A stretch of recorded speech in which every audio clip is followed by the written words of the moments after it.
Zai. Hivi kuna wengine wakipaka mikorogo wanaungua. Mwingine utakuta pua nyeusi unasema kama pua ya nyau.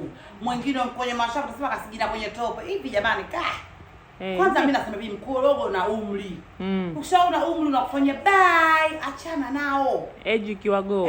Mkorogo na umri. Mimi mwenyewe ninakwenda nao, lakini kuna umri lazima niseme stop mkorogo. Mafuta nazi welcome kwenye mwili. Wewe. Kwa hiyo ukiacha mkorogo unatumia mafuta nazi. Wewe yani kuna watu kwanza mkorogo na biashara yenye moto. Mkorogo na jua. Mkorogo na kuzulova kama mbwa. Mara mtu anapaka mkorogo asubuhi kwa kwenye jungu la supu. Mama vuki lote kwenye mashavu. Uso na kwa mwekundu sasa kapiga makofi ya mfululizo. Makofi yale ya jela yale. Ya mjela alofanya kosa ambalo alisamehewi. Jamani hapana. Ukipaka mkorogo, kaa sehemu husika. Una KC, fuata kifeni chako ule upepo. Una kifeni, tulia nyumbani. Nyumbani huwezi kutulia. Biashara za moto acha. Na kwa nini mnapenda kupaka mikorogo zaidi? Rangi moja mjini, rangi moja kimjini. Kwa hiyo mkorogo tunapaka tunatamba, lakini angalia na biashara. Unapaka mkorogo kutwa kali yako, mama jua linakupiga na utosi. Mwili unakukua mwekundu kama si kitu gani. Kuna wengine mijuso hii akikuangaza akakimbia. Utasema labda akapiga chafya. Uso kama mpigwa chafya. Jamani. Mkorogo jamani tuangalieni.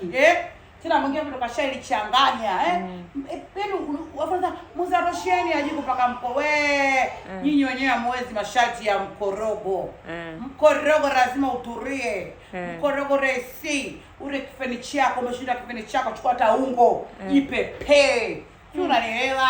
Na wale wenye sugu za mikono kama wanafanya mazoezi yote hayo, yani mimi mwenyewe nishakutokaga, mimi mwenyewe nafikiri kutokaga viwiko vya kwenye miguu.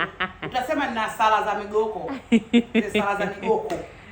Yani kuta mtu uso umejikunja kama nguo yangu. Ilivyokolea nani, lakini watu hawaelewi, wamepambana. Wanapambana lotion. Wale mtu utaka kama mkorogo mbele kwa mbele miaka 99. 99 napo mkorogo. 99 bwana kula futa nazi. Futa nazi. Kwa hiyo walokuwa tunashauriwa nini? Wazee kuanzia 90 yani kwenda 70. Wazee wa miaka walozaliwa miaka ya 70. Ukishajiona umefika 70, kula futa lako la nazi. Au unataka ngozi laini, ushaona umefikia hatua hiyo, piga mafuta yako ya mawese mwili mzima. Utanishukuru.